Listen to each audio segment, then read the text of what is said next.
What if I told you that a man in 1978 created fake precious stones so perfect that international gem dealers couldn't tell the difference?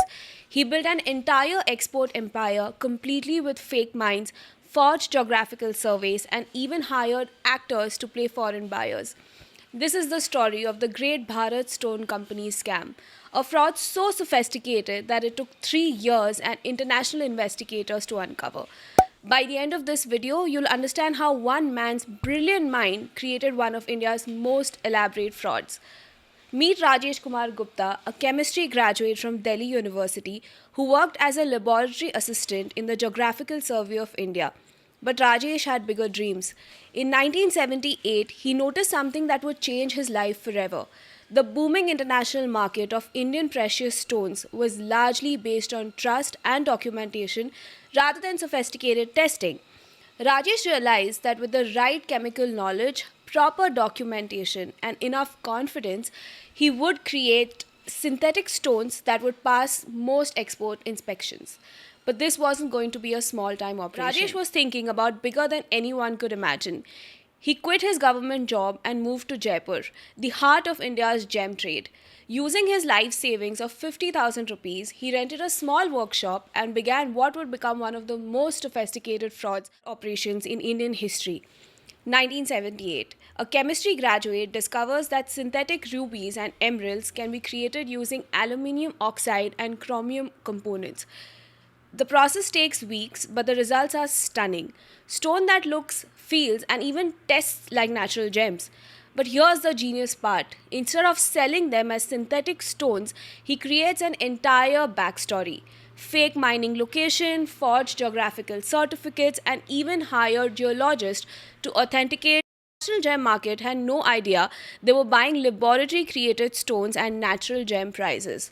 What happened next was pure genius in its complexity. Rajesh didn't just create stones, he created an entire fake industry around them. He established the Bharat Stone Company with offices in Jaipur, Delhi, and Bangalore.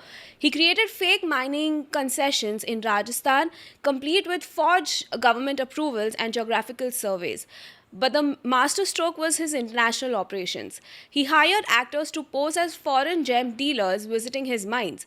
These fake buyers would create demand and credibility for his stones in the international market. He even created a fake British company called London Precious Stone Limited that would authenticate his gem and provide international certification. The documentation was flawless. Export certificates, quality assessments, mining permits, everything looked absolutely legitimate because Rajesh had studied the system from the inside during his government job. By 1979, the Bharat Stone Company was exporting millions of rupees worth of precious stones to dealers in London, New York, and Bangkok. International buyers were impressed by the quality of documentation.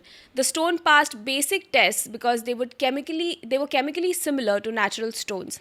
Rajesh had created what he called enhanced natural processing, a fake technique he claimed made ordinary stones look extraordinary.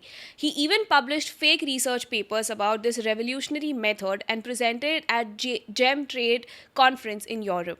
By 1980, fake precious stones worth 50 lakhs were being exported monthly.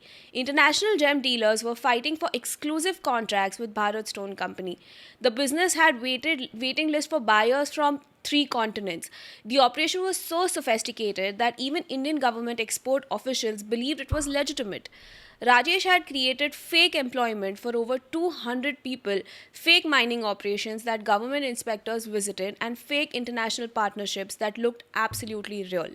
The scam began unraveling in 1981 when a Swiss gem dealer decided to have the stone tested using advanced spectroscopic analysis, technology that wasn't commonly available in 1970s. The test revealed that the natural stone had microscopic structures identical to laboratory grown crystals. International investigators traced the stone back to India and began a detailed investigation. What they discovered shocked everybody. An operation so sophisticated that it had fooled not just the buyers but the government official, export authorities, and even legitimate gem dealers who had partnered with Bharat Stone Company. The investigation revealed the depth of Rajesh's planning. He had anticipated most forms of detection and had created countermeasures for each. He had even bribed some officials and created fake international certifications that were nearly impossible to verify in the pre internet era. When authorities finally raided Bharat Stone Company in 1981, they discovered an operation worth 5 crore, massive money in those days. The sophisticated laboratory could produce stones worth lakhs daily. International buyers had already paid advances with crores for future deliveries. But the real shock was the documentation. Over 10,000 fake certificates, 500 fake mining permits, and permissions with 15 international companies that didn't know they were dealing with synthetic stones. This wasn't just fraud, this was criminal genius. Rajesh Gupta was arrested in 1981 and sentenced to 7 years in prison. But this scam had lasted impact on the international gem trade. It led to stricter testing protocols, better documentation requirements, and the development of advanced detection methods that are still used today. This case became a study subject in forensic chemistry and international trade fraud. Law enforcement agencies across the world use it as an example of how sophisticated documentation fraud can be.